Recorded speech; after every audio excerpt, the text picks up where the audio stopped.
around this room and feel inspired and energised by the talent and innovation before me. I believe we are Northern Ireland's leading business organisation.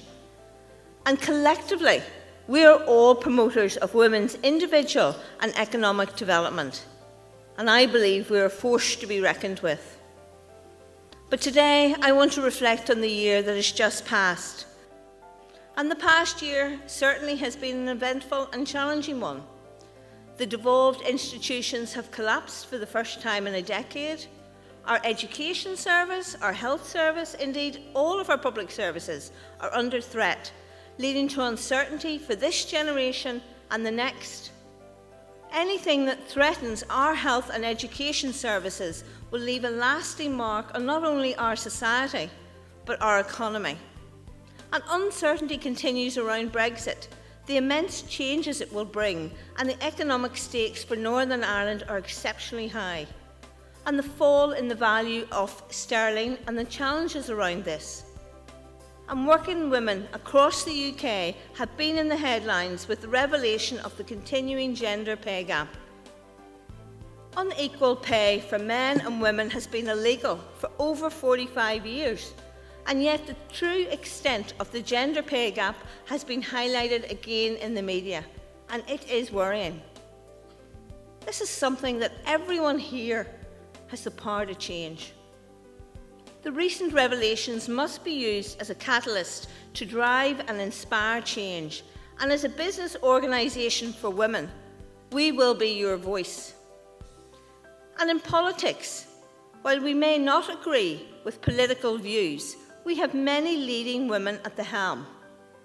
Angela Merkel, Nicola Sturgeon, Theresa May, and our own political leaders, Arlene, Michelle and Naomi.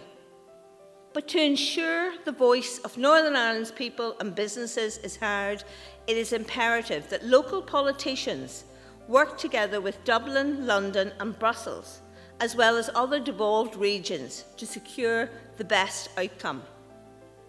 Having the executive back up and running is critical to this effect and to the economic policy and job creation. People across Northern Ireland deserve a government that works and represents their economic and social interests.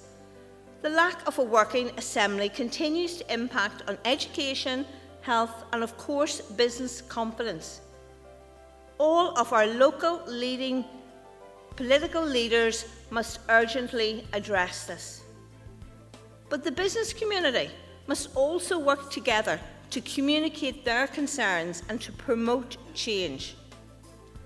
Together we must empower each other, and it is our role as an organisation to give you the support, both at grassroots level and on the national stage, to deliver to your full potential. It's about levelling the playing field, and through a broad range of training and services, peer support and role models, we want to inspire you and enable you not only to become economically active, but also to be personally fulfilled. And today we celebrate over 2,500 members, and over the past year we have delivered over 70 events attended by over 3,000 women. Does that deserve a round of applause?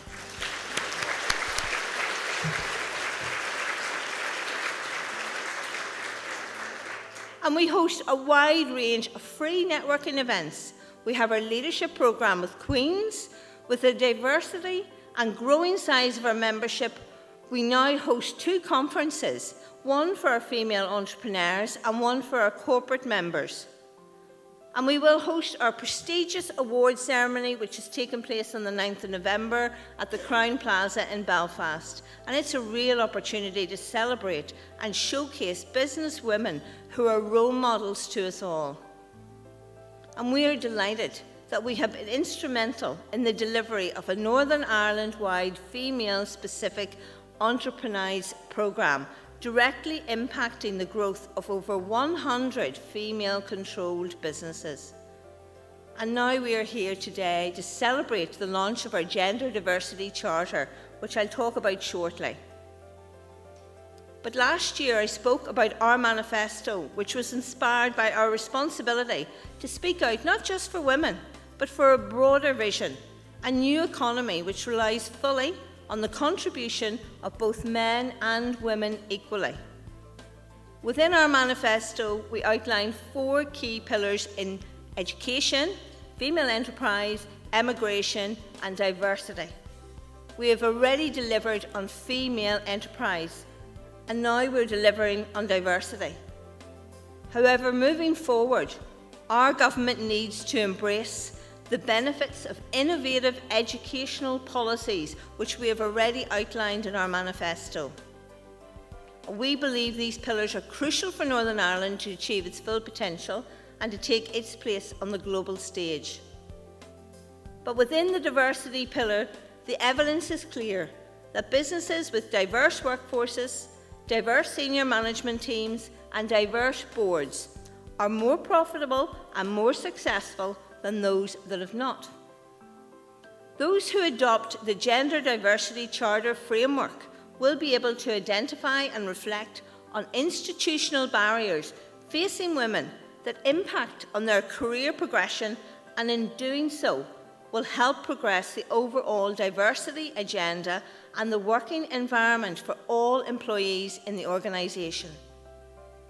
Organisations signing up to the Charter commit to advancing gender diversity by implementing structural and cultural changes that help advance gender equality, by addressing areas of unequal gender representation at all levels, by removing obstacles faced by women at key points of career development and progression, and by putting in place a strategy and an action plan to effect change.